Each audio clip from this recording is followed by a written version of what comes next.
Bonjour à toutes et à tous. Bienvenue sur la chaîne de podcast de l'ADIRA, l'association pour l'IT et le digital en Auvergne-Rhône-Alpes. Comme tous les mois, nous nous retrouvons pour un café virtuel. Face à la montée des cyberattaques et aux exigences de conformité, il est essentiel de maîtriser les enjeux cruciaux de la gestion des risques IT. Nous allons parler de solutions concrètes afin de protéger vos données et les infrastructures avec Frédéric Dupont.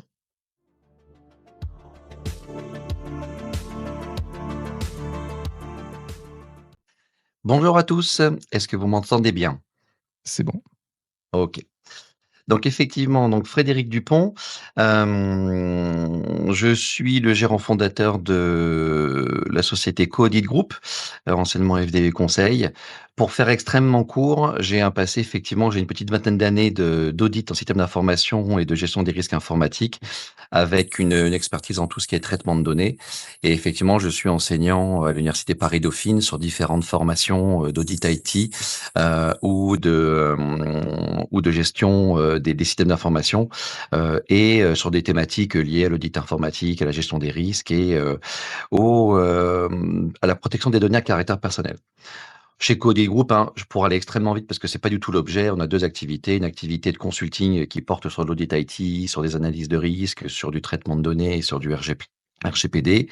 Et on a une branche édition de logiciels sur tout ce qui est aujourd'hui pilotage des processus d'audit, de contrôle et de conformité, pas que dans l'IT, puisqu'on peut mettre n'importe quel référentiel dans l'outil. Et on a des solutions à venir sur la partie durabilité, CSRD et gestion des risques. Donc voilà, c'était juste pour me présenter rapidement. Donc du coup, qu'est-ce que les risques IT? Alors c'est un vaste sujet, hyper intéressant, qui peut parfois donner quelques sueurs, lors de ces derniers mois et c'est pas fini. Donc si on prend une définition, on va dire très, didactique, les risques IT désignent les menaces et vulnérabilités qui peuvent affecter les systèmes informatiques, les données et les réseaux d'une organisation. Bon, une fois qu'on a dit ça, on se rend compte que c'est déjà hyper vaste et que ça peut être hyper sensible pour beaucoup d'entreprises. La notion de risque, c'est toujours la même chose. C'est qu'est-ce que je veux pas qu'il m'arrive, hein? Qu'est-ce que je veux pas qu'il m'arrive? Qu'est-ce que je ne veux pas, qu'il arrive à mes données? Qu'est-ce que je veux pas qu'il arrive à mes systèmes informatiques? Et ça, c'est vraiment quelque chose qui aujourd'hui, dans beaucoup d'entreprises, est déjà intégré, mais pas forcément maîtrisé. Voilà. Donc on peut avoir des niveaux de maturité qui sont très différents sur la gestion de ces risques-là, d'autant plus qu'il y a des secteurs d'activité qui sont beaucoup plus impactés que d'autres, par ces sujets-là et il y a des secteurs d'activité qui sont beaucoup plus régulés que d'autres. Il y a une très grosse hétérogénéité de la régulation sur ces sujets-là, sachant que, à nouveau, je fais une distinction là sur les risques cyber, que Pierre-Antoine a évoqué juste avant. De mon point de vue, les risques cyber sont une famille des risques IT, Si on fait des poupées russes, les risques cyber sont au sein des risques IT et les risques cyber, on va être très concentré sur, tout ce qui va être, attaque, tout ce qui va être, prévention, d'intrusion, tout ce qui va être réaction à l'intrusion. Donc on est vraiment sur ces sujets-là. Alors les risques IT, hésitez pas à m'interrompre, surtout si vous avez des questions ou si, vous estimez qu'il y a des imprécisions, n'hésitez pas.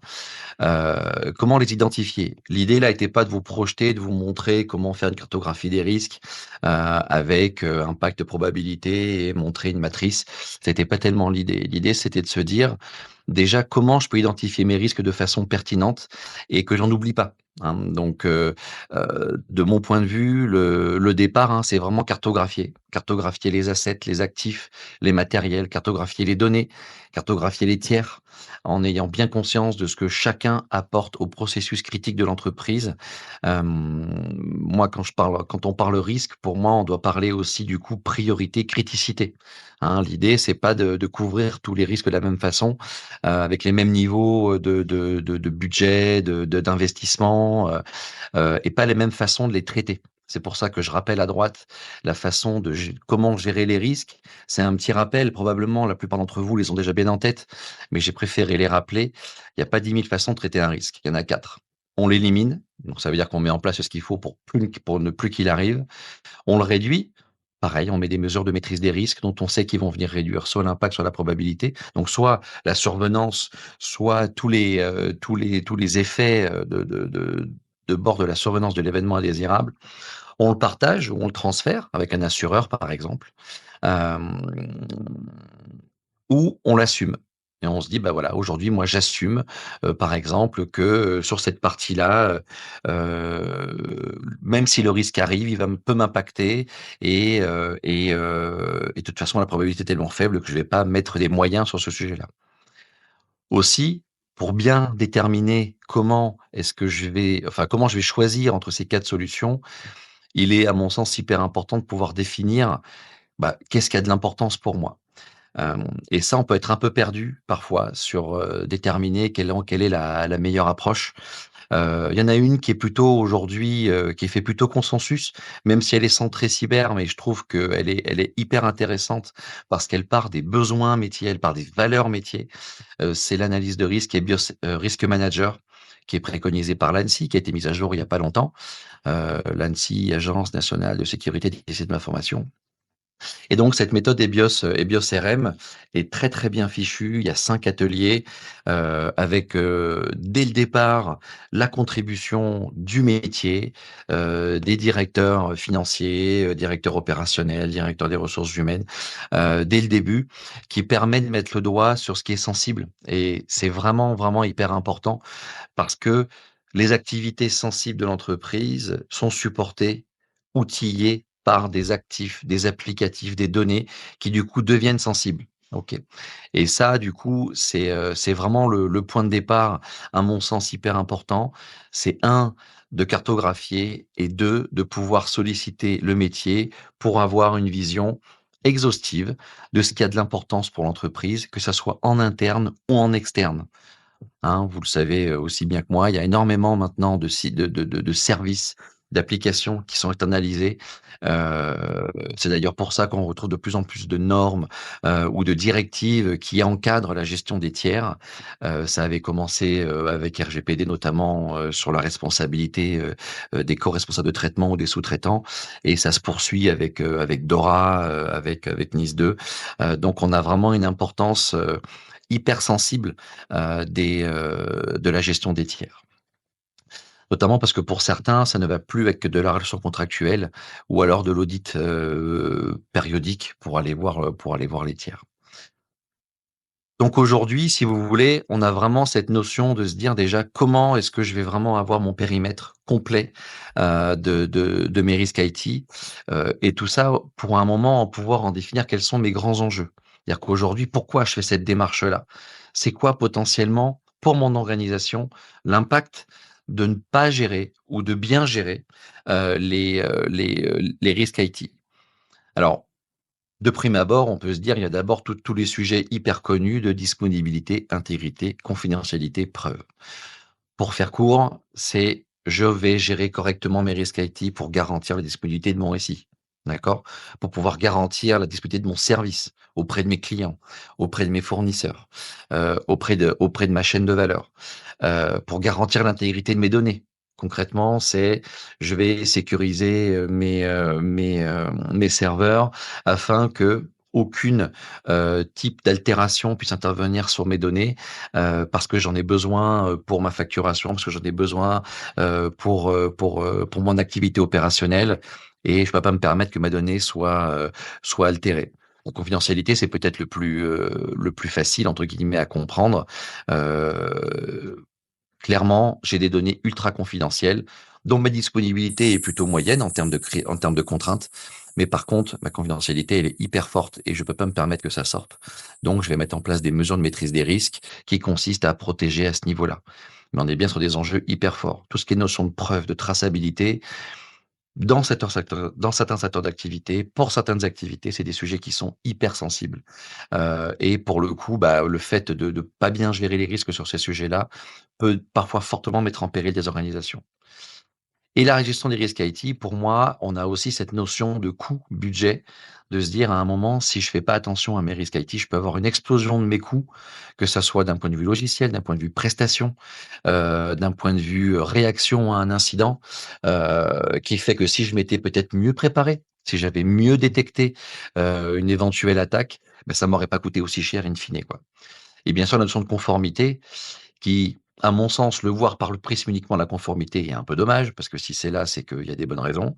Donc on est vraiment dans une vision de se dire: «Bah, voilà, bah, j'ai dans mes risques IT, j'ai aussi ma conformité qui peut m'éviter de me prendre une amende par mon régulateur», que ça soit la CPR dans le monde financier, que ça soit bientôt l'ANSSI, sur le monde, NIS 2, que ça soit sur la CNIL par le RGPD, que ça soit, différents organismes qui peuvent les commissaires aux comptes, hein, c'est pas plus bête que ça, mais vous avez tous peut-être plus ou moins un jour eu affaire à des commissaires aux comptes qui vous ont titillé sur la partie IT.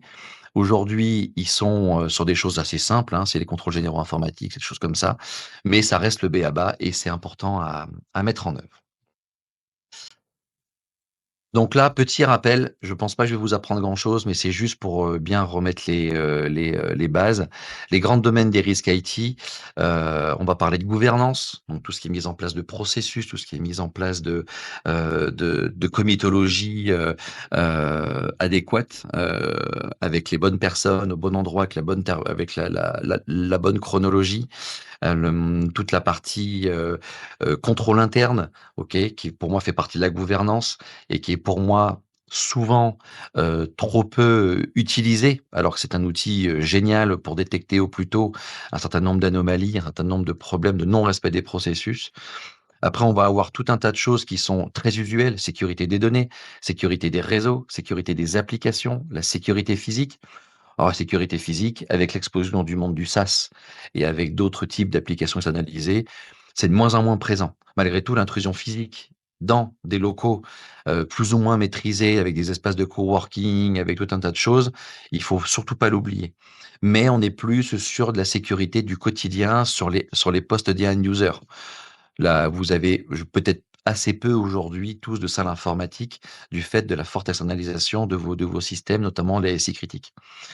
Sécurité des systèmes, donc c'est tout ce qui va être infrastructure, et les OS. Sécurité des terminaux mobiles. Alors là, pour le coup, on est en forte explosion, hein, les terminaux mobiles, que ça soit les tablettes, les téléphones mobiles, tout ce qui est, les PC portables, bien sûr. Donc tous ces sujets-là avec les vols, les intrusions sur ces terminaux-là, c'est extrêmement sensible. Sécurité du cloud, donc du coup, bah, la contrepartie, hein, de la baisse de sécurité physique. C'est que ce que vous mettez sur le cloud, eh ben, il faut pouvoir le surveiller, le monitorer, le contrôler, avoir les bonnes clauses contractuelles. C'est hyper important. L'IoT, donc sécurité de l'internet des objets, tout ce qui est caméra de vidéosurveillance, tout ce qui va être sonde, tout ce qui va être, tous ces terminaux, tous ces objets dont on est friand parce que c'est pratique, mais qui sont potentiellement tous des failles, heu, sur un réseau, sur un système.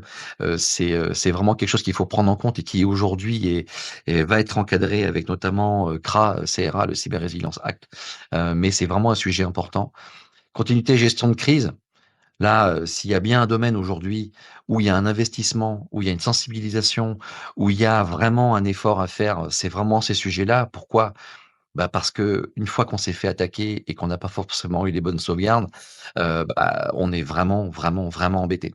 Donc on a vraiment un sujet très fort sur quel scénario de crise je couvre, comment j'assure ma continuité, comment j'assure ma reprise d'activité, comment est-ce que derrière je sensibilise mes collaborateurs à, qui fait quoi, quand, comment, dans quel ordre, voilà, donc tous ces sujets-là sur la continuité de gestion de crise, c'est extrêmement important et majeur. Comment je teste que, je sais pas moi, mon VPN, il peut absorber X connexions simultanées si mon site, principal est inaccessible? Comment est-ce que je bascule mon infra? Comment je restaure mes bandes? Si c'est des bandes, parce que si c'est, du SaaS, comment est-ce que mon prestataire, mon tiers, m'assure régulièrement qu'il est en capacité de restaurer, ses environnements? Voilà, donc c'est vraiment des sujets ultra importants et on revient à la conformité et à la réglementation, pour ce que j'ai déjà évoqué. Est-ce que ça va pour l'instant? OK. Oui. Donc, un petit rappel, et ça, c'est pas dédié que à l'IT, mais il me semblait important de faire ce petit rappel sur quelles sont les 3 lignes de maîtrise des risques. Elles ont toutes leur importance. Elles peuvent pas toutes être hyper développées selon la taille d'entreprise. hein. On est d'accord que sur, une PME de 100-150 personnes, on va avoir une difficulté à avoir en place ces 3 lignes de maîtrise-là, d'accord? L'idée étant pas d'avoir une vision dogmatique du sujet et de se dire: «S'il y a pas les 3, c'est pas bien». Bon, voilà, non. C'est vraiment une vision de se dire: «On doit avoir quelque part chose qui y ressemble», OK? La première ligne de maîtrise, c'est les managers opérationnels, c'est le niveau 1. C'est comment moi, en tant que manager, je m'assure que les processus sont respectés, que les processus couvrent, les principaux risques, les principales choses qui peuvent venir, entraver mon activité, entacher mes données, mettre en danger, mes matériels, ou les biens et les personnes. Donc là, on est vraiment sur un premier niveau de maîtrise des risques avec du picking, avec de la surveillance, avec de la comitologie, avec, des mesures de sensibilisation, de formation, des renforcements des équipes. C'est vraiment ce qu'il va y avoir entre guillemets «presque de plus efficace», parce que collé au plus près du terrain et les plus sensibles aux enjeux, de la perte d'activité. La deuxième ligne de maîtrise, elle est très vaste, mais si on devait la résumer, en quelques mots, hein, c'est vraiment tout ce qui va être la gestion des risques en tant que telle, toute la conformité, tout le contrôle interne de niveau 2, hein, puisque là, on est vraiment plutôt sur du niveau 2. Donc c'est s'assurer, que le niveau 1 est correctement fait. Donc là, on est sur quelque chose qui va être plus ou moins fourni selon la taille d'entreprise, selon la maturité et selon les secteurs d'activité. OK? Dans le monde bancaire et assurantiel, pas de sujet. Le contrôle interne, il est réglementaire, il est obligatoire. Ce qui est pas le cas partout. Donc on en aura. Mais, cette gestion des risques, par exemple, elle doit, heu, quelle que soit la taille d'entreprise, être présente avec des équipes pléthoriques qu'on peut avoir avec la gestion des risques managers, des gens dédiés sur le sujet ou simplement avec des dirigeants, qui sont sensibilisés à ces sujets-là et qui ont toujours en tête cette démarche de se dire: «Aujourd'hui, quels sont mes principaux risques? Qu'est-ce que je veux pas qu'il m'arrive? Comment est-ce que je m'en prémunis? Est-ce que j'ai les équipes suffisantes pour ça? Est-ce que j'ai les équipes bien formées pour assurer ça? Est-ce que j'ai les bons matériels?» Voilà, donc ça, cette partie-là, cette deuxième ligne de maîtrise des risques, elle est vraiment là pour être, pour avoir une vision, un peu plus haute que le premier niveau, avoir une vision un peu plus espacée, puisqu'on va être sur des choses qui peuvent être au trimestre, au mois ou au semestre, et avec une vision d'exhaustivité. Ce que n'a pas forcément le management opérationnel puisqu'il est concentré sur son processus. Hein, là, la gestion des risques, elle doit être complète et c'est là où intervient toute la partie cartographie des processus, cartographie des données, hein. C'est là où on doit avoir normalement ces visions-là, et cartographie des actifs, pour avoir une vision de, l'exhaustivité de l'organisation et les enjeux qui vont avec. Et c'est là où on va faire ce mapping, activité critique et asset critique, avec data critique pour identifier les points durs, les points sensibles et de se dire: «Bah, voilà, cette donnée-là, elle est d'un niveau de confidentialité très élevé, donc qu'est-ce que j'ai comme mesure derrière? Qu'est-ce que j'ai comme actif? OK, j'ai telle application et tel serveur. Est-ce que cette application et tel serveur sont protégés de telle façon? Est-ce que je couvre bien le risque de perte de confidentialité ou de violation de données?» Donc c'est un effet domino, hein, un effet de réaction en chaîne. La troisième ligne de maîtrise des risques, c'est là où on va avoir plus de mal à la trouver, dans des entreprises, de taille moyenne ou petite, c'est l'audit interne. Il peut être externalisé, on peut le confier au commissaire aux comptes de façon officieuse, même si le CAC, lui, ne va avoir qu'un prisme assez limité puisqu'il se concentre sur les éléments financiers. D'accord? Donc les éléments productifs, appareils de production, tout ce qui va être peut-être ressources humaines, tout ce qui va être R&D, tout ce qui va être potentiellement logistique, ne sera pas forcément couvert. Maintenant voilà, cette notion d'audit interne, elle vient de façon périodique, c'est pour ça qu'il s'appelle audit périodique dans le monde bancaire et assurantiel où là aussi il est réglementaire.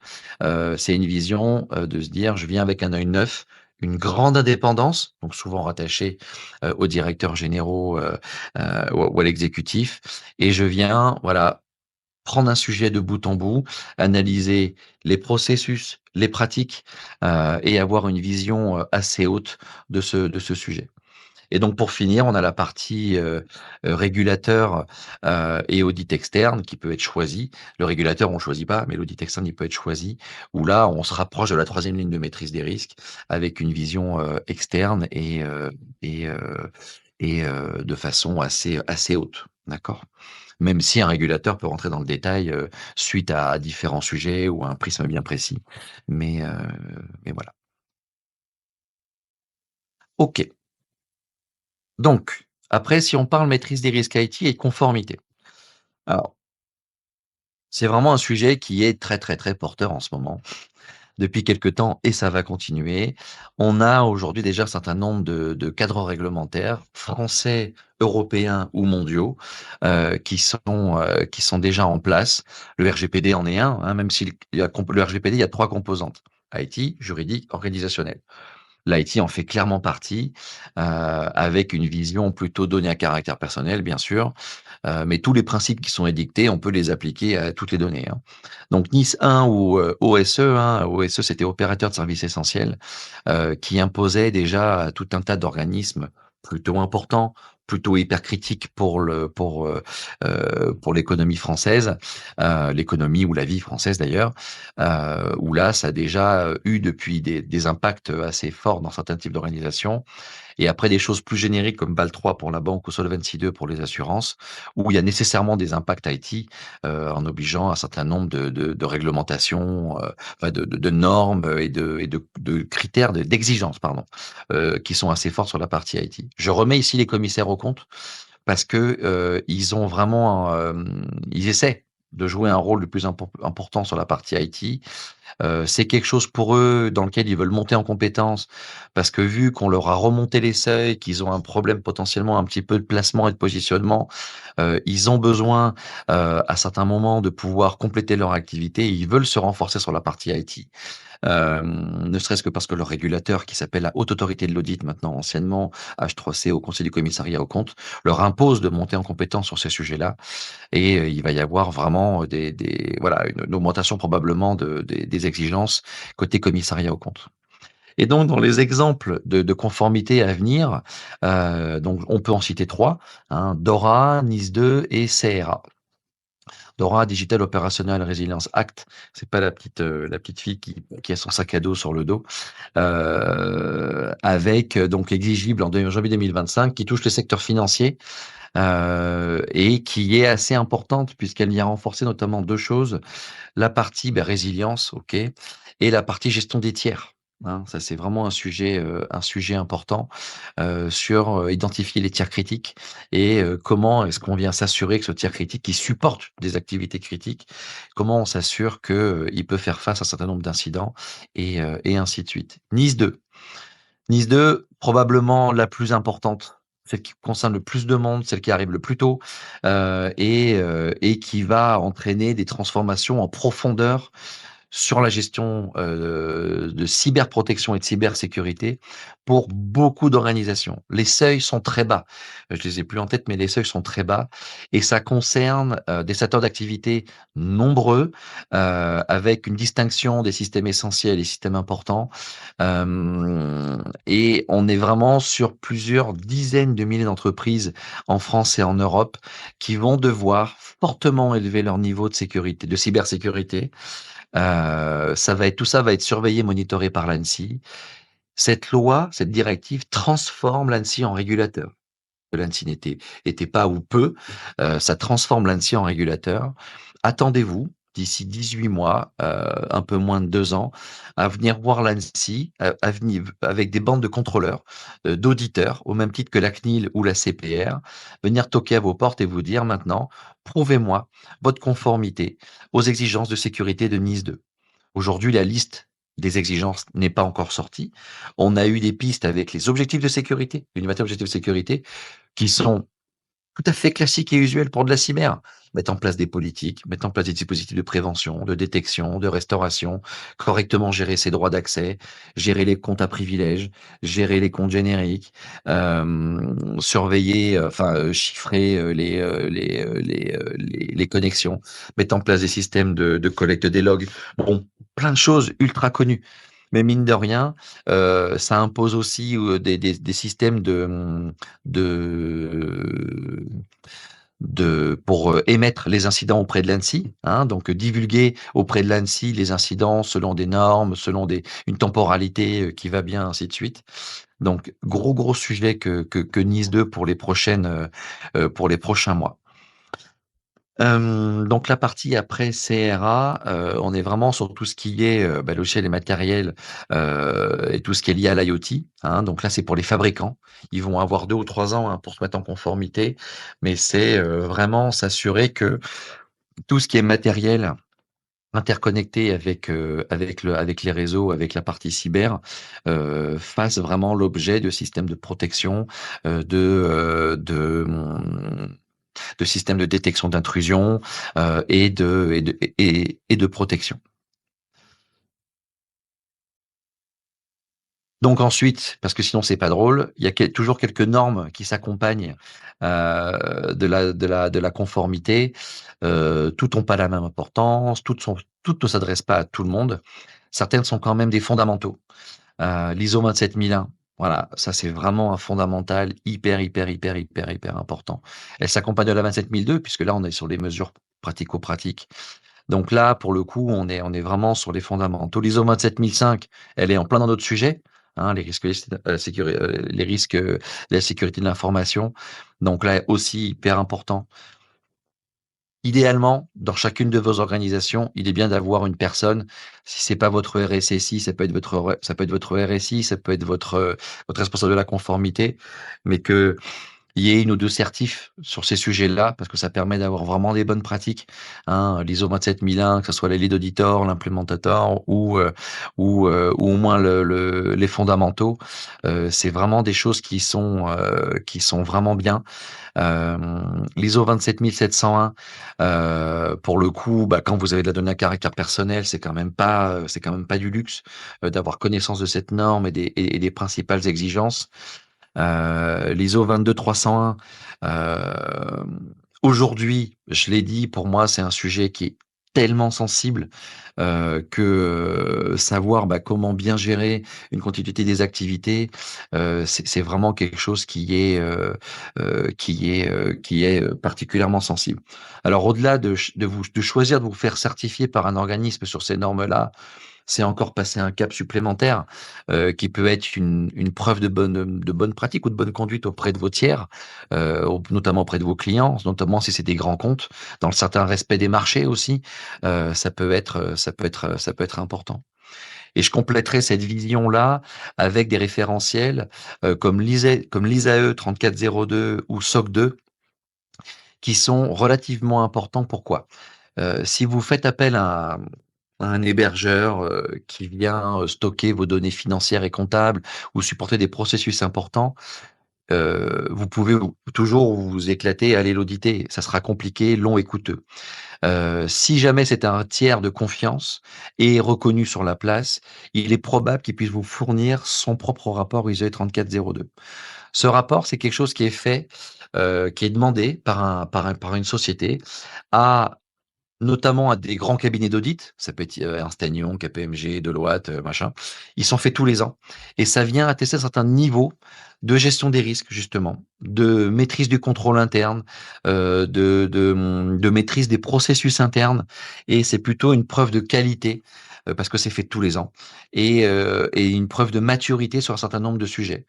Donc voilà, si vous avez des fournisseurs qui sont pour vous extrêmement critiques, vous pouvez leur demander un certain nombre de rapports de ce type-là, hein, l'ISO 3402, l'ISO 27001, toute la partie, par exemple, HDS, hébergement données de santé, qui sont tout ça des éléments qui peuvent être particulièrement sensibles, vous rassurer sur le fait que votre prestataire, répond à un certain nombre de guidelines et de bonnes pratiques. Donc ensuite, comment on s'y prend concrètement pour gérer ces risques IT? Là, il y avait plein de beaux principes, plein de choses, peut-être un peu conceptuelles. Si on rentre dans le vif du sujet, moi, je commencerai par 2 choses. Déjà, le guide de l'hygiène de l'ANSSI. Le guide d'hygiène informatique de l'ANSSI, j'ai mis ici les principaux items, sensibiliser et former, parce que malgré tout, l'humain restera toujours la première faille, la première porte d'entrée. Connaître le SI, ça revient à cartographier. La partie, donc cartographier, hein, l'intégralité des systèmes, authentifier le contrôle d'accès. Donc ça, c'est toute la partie sécurité logique, sécuriser les postes, sécuriser le réseau, sécuriser l'administration avec les droits étendus, gérer le nomadisme, on en a parlé.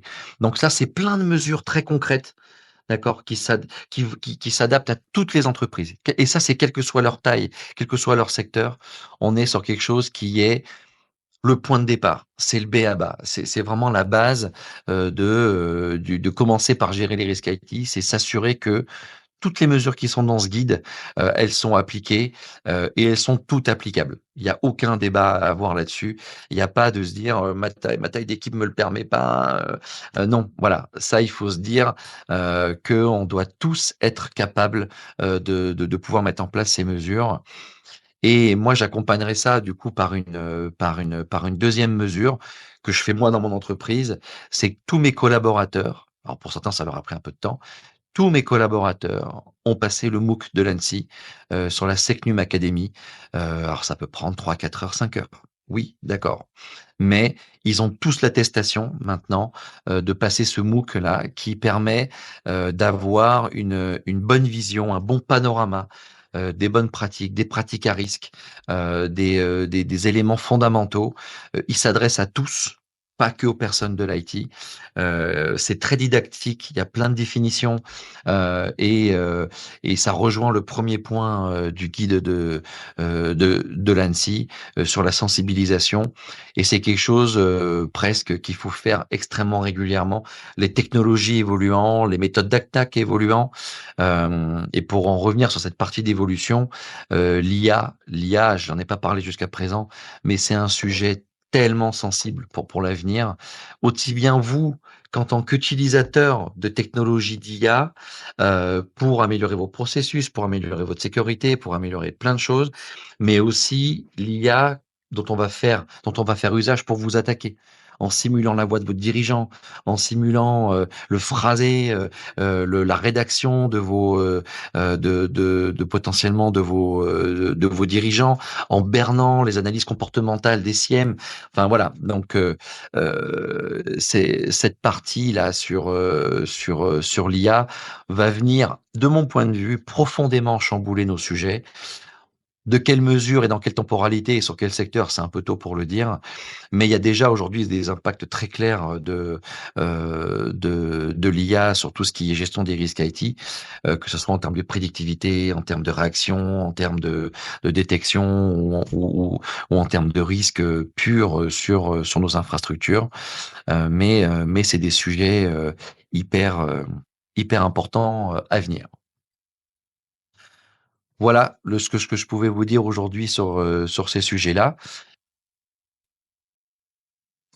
Moi, je voulais un petit peu sonder les participants justement. Frédéric, est-ce que c'est possible de revenir un petit peu en arrière dans la présentation, Hein. où tu présentais les différents niveaux, de voilà, celui-ci, parfait. Les différentes, lignes de maîtrise des risques et bon, j'ai failli et j'ai essayé de mettre en place là le petit un petit pool, un petit questionnaire en cours de route pour savoir, qui faisait quoi en interne. Mais voilà, j'aimerais bien qu'il y ait un petit peu de réaction justement pour dire, bah, est-ce que vous êtes mature ou pas mature sur certains de ces sujets? Si, avoir, si vous avez véritablement ces différentes lignes de maîtrise, des risques en interne. Côté, DSI, je sais pas si Michel, ou Johan comment? Cyril et cetera, si vous voulez intervenir ou commenter par rapport à ça.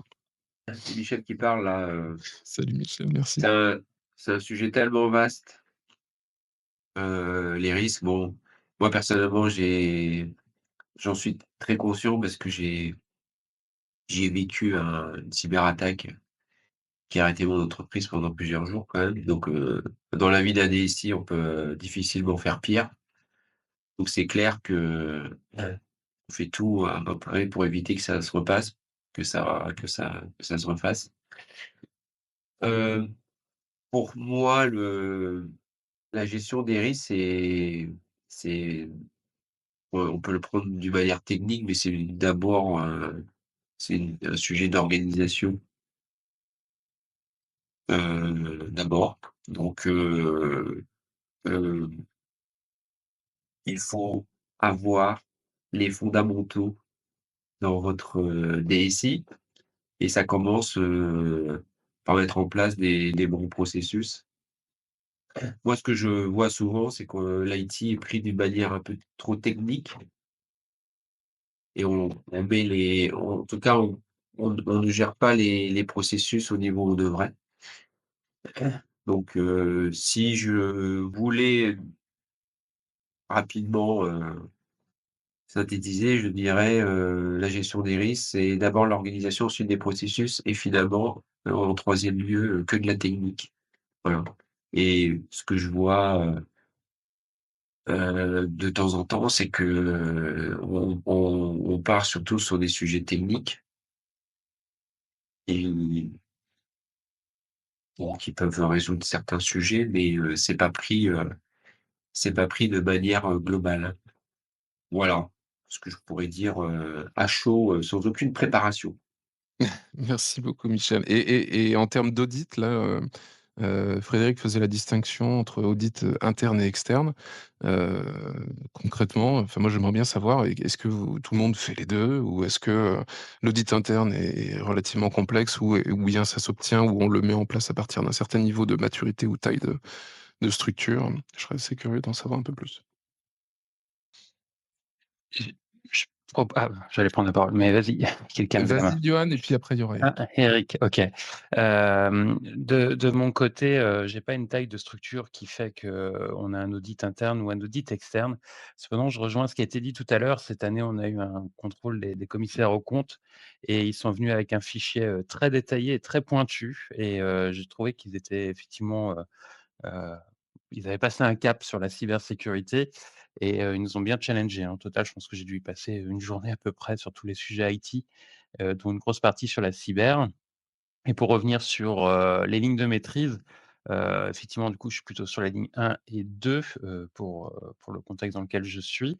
En sachant que la ligne 1 qui est la sensibilisation, c'est vraiment, quelque chose d'important, je trouve, vraiment sensibiliser tous les collaborateurs, parce qu'en fait, c'est la première étape et bien sûr, après, on a la deuxième ligne de maîtrise sur les fonctions support et tous les enjeux de conformité. Donc je me retrouve bien dans ce document en proximité avec la direction générale et la deuxième ligne de maîtrise, effectivement, avec le conseil d'administration pour les rapports et la transparence des sujets.